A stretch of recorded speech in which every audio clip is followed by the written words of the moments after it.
നമസ്കാരം. നാളെ വിഷു പുലരിയാണ്. അതിനാൽ ചില കാര്യങ്ങൾ പ്രത്യേകമായും ശ്രദ്ധിക്കേണ്ടതായിട്ടുണ്ട്. അതേക്കുറിച്ചാണ് ഈ വീഡിയോയിലൂടെ ഇനി പരാമർശിക്കാനായി പോകുന്നത്. നാളെ തീർച്ചയായും ഈ കാര്യങ്ങൾ ഏവരും ശ്രദ്ധിക്കേണ്ടതാണ്.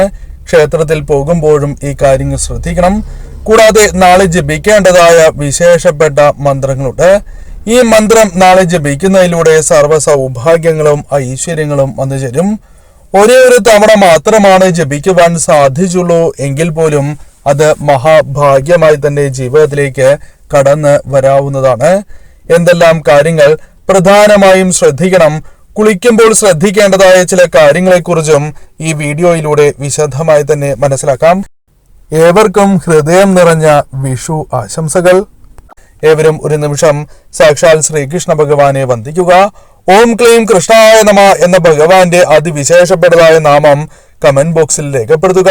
ഒരു നിമിഷം ഭഗവാനെ വന്ദിച്ചുകൊണ്ട് തന്നെ രേഖപ്പെടുത്തുക. ആ പ്രധാനപ്പെട്ടതായ കാര്യങ്ങൾ ഇപ്രകാരമാണ്. നാളെ രാവിലെ കുളിക്കുമ്പോൾ ചില കാര്യങ്ങൾ ശ്രദ്ധിക്കണം. കുളിക്കുന്നതായ ജലത്തിൽ ഒരല്പം ഉപ്പിട്ട് കുളിക്കുന്നത് ഏറ്റവും ശുഭകരമാണ്. നിങ്ങളിലേക്ക് കടന്നു വന്നിരിക്കുന്നതായ നെഗറ്റീവായ ഊർജങ്ങളുടെ പ്രഭാവത്തെ കുറയ്ക്കുവാൻ ഏറ്റവും ഉത്തമമാണ് ഇപ്രകാരം ചെയ്യുന്നത്. അതിനാൽ തീർച്ചയായും നിങ്ങൾ ഈ കാര്യത്തിന് അത്രമേൽ പ്രാധാന്യം നൽകേണ്ടതായിട്ടുണ്ട്. കൂടാതെ നാളെ ഏവരും കണി കാണുന്നവർ തന്നെയാണ്. കണി കാണുമ്പോൾ ചെയ്യേണ്ടതായ അല്ലെങ്കിൽ ശ്രദ്ധിക്കേണ്ടതായ കാര്യങ്ങളെക്കുറിച്ച് വിശദമായ വീഡിയോ തന്നെ മുൻപ് ചെയ്തിട്ടുണ്ട്. എന്നാൽ നാളെ കണി കാണുമ്പോൾ ചെയ്യേണ്ടതായ പ്രധാനപ്പെട്ടതായ ഒരു കാര്യമാണ് ജപിക്കേണ്ടതായ മന്ത്രങ്ങൾ. നാളെ തീർച്ചയായും ഈ മന്ത്രങ്ങൾ നിങ്ങൾ ജപിക്കേണ്ടത് അനിവാര്യമാണ്. കണി കാണുമ്പോൾ ഈ മന്ത്രം ജപിച്ചുകൊണ്ട് കണി കാണുകയാണ് എങ്കിൽ അത് ഇരട്ടി ഫലം നിങ്ങൾക്ക് നൽകും. സമ്പൽ സമൃദ്ധിയും ഐശ്വര്യങ്ങളും ഇരട്ടിയായി തന്നെ വന്നു ചേരും. ഭഗവാന്റെ അനുഗ്രഹം നിങ്ങളുടെ ജീവിതത്തിൽ ഇരട്ടിക്കുക തന്നെ ചെയ്യും. മന്ത്രം ഇപ്രകാരമാണ്. ഓം ക്ലീം കൃഷ്ണായ ഗോവിന്ദായ ഗോപീജന വല്ലഭായ സ്വാഹ എന്നാണ് മന്ത്രം. മന്ത്രം ഒരിക്കൽ കൂടി ജപിക്കാം. ഓം ക്ലീം കൃഷ്ണായ ഗോവിന്ദായ ഗോപീജന വല്ലഭായ സ്വാഹ. ഈ മന്ത്രം തീർച്ചയായും നിങ്ങൾ ജപിക്കുക. ഈ മന്ത്രം നിങ്ങൾക്ക് ഒരു തവണയാണ് ജപിക്കുവാൻ സാധിച്ചുള്ളൂ എങ്കിൽ അതും ശുഭകരമാണ്. സാധിക്കുന്നവർ 21 തവണ നാളെ ഈ മന്ത്രം ചുരുങ്ങിയത് ജപിക്കുവാൻ ശ്രമിക്കുക. കണി കണ്ടുകൊണ്ട് ജപിക്കുന്നതിലൂടെ ഏറ്റവും ഉത്തമമായ ഫലങ്ങളാണ് നിങ്ങൾക്ക് വന്നു ചേരുക. നാളെ ക്ഷേത്ര ദർശനം നടത്തുന്നതായ സമയത്തും ഈ മന്ത്രം നിങ്ങൾക്ക് ജപിക്കാം. ഭഗവാന്റെ മറ്റു മന്ത്രങ്ങളും നിങ്ങൾക്ക് ജപിക്കാം. എന്നാൽ ഈ മന്ത്രം കൂടി ജപിക്കുന്നത് കൂടുതൽ ഉത്തമമായ ഫലങ്ങൾ വന്നു ചേരുന്നതിന് സഹായകരമായി തീരും. ക്ഷേത്രത്തിൽ നിങ്ങൾ ആദ്യം ചെയ്യേണ്ടത് ഭഗവാനെ ദർശിക്കുക എന്ന കാര്യമാണ്. ദർശിച്ചതിന് ശേഷം ഒരിടത്ത് ഇരുന്ന് വളരെ ശാന്തിയോടെ തന്നെ ഈ മന്ത്രം നിങ്ങൾ ജപിക്കണം. എന്നാൽ ഒരു കാര്യം പ്രത്യേകം ശ്രദ്ധിക്കണം. ഒരിക്കലും തിരക്കിട്ട് ദർശനം നടത്തുവാൻ ശ്രമിക്കരുത്.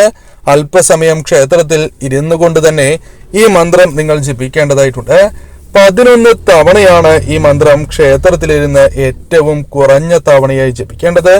അതിൽ കൂടുതൽ 108 ജപിക്കുവാൻ സാധിക്കുന്നു എങ്കിൽ അത് ഏറ്റവും ഉത്തമമായ ഫലം നിങ്ങൾക്ക് നൽകും. ഏറ്റവും ഉത്തമമായ ഫലങ്ങൾ നിങ്ങൾക്ക് നൽകും. ഈ മന്ത്രങ്ങളും മറ്റ് മന്ത്രങ്ങളും ഭഗവാന്റെ ഈ വിശേഷപ്പെട്ടതായ മന്ത്രങ്ങൾ തീർച്ചയായും നാളെ നിങ്ങൾക്ക് ജപിക്കാവുന്നതാണ്. എന്തെല്ലാം സുഖ സൗകര്യങ്ങൾ നാം ആഗ്രഹിക്കുന്നുവോ, എന്തെല്ലാം അനുകൂലമായ കാര്യങ്ങൾ നിങ്ങളുടെ ജീവിതത്തിലേക്ക് വന്നു ചേരണമോ അതെല്ലാം കടന്ന് വരിക തന്നെ ചെയ്യും. വിളക്കിന് മുൻപിൽ നാളെ നിങ്ങൾ പ്രധാനമായും ശ്രദ്ധിക്കേണ്ടത് 2 കാര്യങ്ങളാണ്. നാളെ അതിരാവിലെ കണി സമയത്തും അതേപോലെ തന്നെ സന്ധ്യാസമയത്തും തീർച്ചയായും നിങ്ങൾ വിളക്ക് തെളിയിക്കേണ്ടത് അനിവാര്യമാണ്. ഈ സമയങ്ങളിൽ വിളക്ക് തെളിയിക്കുകയാണ് എങ്കിൽ സമ്പൽ സമൃദ്ധിയും ഐശ്വര്യങ്ങളും വന്നു ചേരും. എന്നാൽ 5 തിരിയിട്ട ഭദ്രദീപം, അതും നെയ്വിളക്ക് തന്നെ തെളിയിക്കുവാൻ പ്രത്യേകം ശ്രദ്ധിക്കണം. കൂടാതെ ചില പുഷ്പങ്ങൾ കൂടി സമർപ്പിച്ച് പ്രാർത്ഥിക്കുന്നത് ഉത്തമമാണ്. വെള്ള അല്ലെങ്കിൽ നീല നിറത്തിലുള്ള ശംഖുപുഷ്പം സമർപ്പിച്ച് പ്രാർത്ഥിക്കുന്നത് ഏറ്റവും ഉത്തമമായ ഫലം നിങ്ങൾക്ക് നൽകും. ധനം വർഷിക്കുന്നതിന് സഹായകരമായി തീരും എന്നതാണ് വാസ്തവം. നിങ്ങളിലേക്ക് ആവശ്യമുള്ള ധനം വന്നു ചേരുന്നതിന് സഹായകരമായി തീരും. അതിനാൽ ധനപരമായ പ്രയാസങ്ങൾ ഉള്ളവരാണ് എങ്കിൽ തീർച്ചയായും ഈ കാര്യങ്ങൾ ചെയ്യുന്നതിലൂടെ ലക്ഷ്മി നാരായണ പ്രീതി നിങ്ങളിലേക്ക് കടന്നു വരും. സാക്ഷാൽ മഹാലക്ഷ്മി ദേവിയുടെ കൃപാകടാക്ഷവും നിങ്ങളുടെ ജീവിതത്തിലേക്ക് കടന്ന് വരിക തന്നെ ചെയ്യും. നാളെ ഏറ്റവും പ്രാധാന്യത്തോടെ ശ്രദ്ധിക്കേണ്ടതായ മറ്റൊരു കാര്യത്തെക്കുറിച്ച് കൂടി പരാമർശിക്കാം. ഇന്നേ ദിവസം നിങ്ങൾ അടുക്കള അടയ്ക്കുന്നതിന് മുൻപ് ചെയ്യേണ്ടതായ ചില കാര്യങ്ങളുണ്ട്.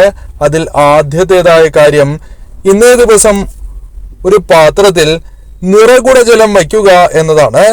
നാളെ അടുക്കളയിൽ പ്രവേശിക്കുമ്പോൾ ആദ്യം ഈ ജലം കണ്ടുകൊണ്ട് അടുക്കളയിൽ പ്രവേശിക്കുന്നത് സമ്പൽ സമൃദ്ധിയും ഐശ്വര്യങ്ങളും ഇരട്ടിക്കുന്നതിന് സഹായകരമായി തീരും. അതിനാൽ തീർച്ചയായും ഈ കാര്യത്തിന് പ്രാധാന്യം നൽകണം. ഇന്നേ ദിവസം അടുക്കളയിൽ എച്ചിൽ പാത്രങ്ങൾ പാടുള്ളതല്ല. പൂർണ്ണമായും വൃത്തിയാക്കേണ്ടത് അനിവാര്യമാണ്. കഴുകി തുടച്ചു വയ്ക്കുക. തീർച്ചയായും മറ്റൊരു കാര്യം കൂടി ശ്രദ്ധിക്കണം. അടുക്കള തുടയ്ക്കുവാൻ സാധിക്കുന്നു എങ്കിൽ ഏറ്റവും ശുഭകരമാണ്.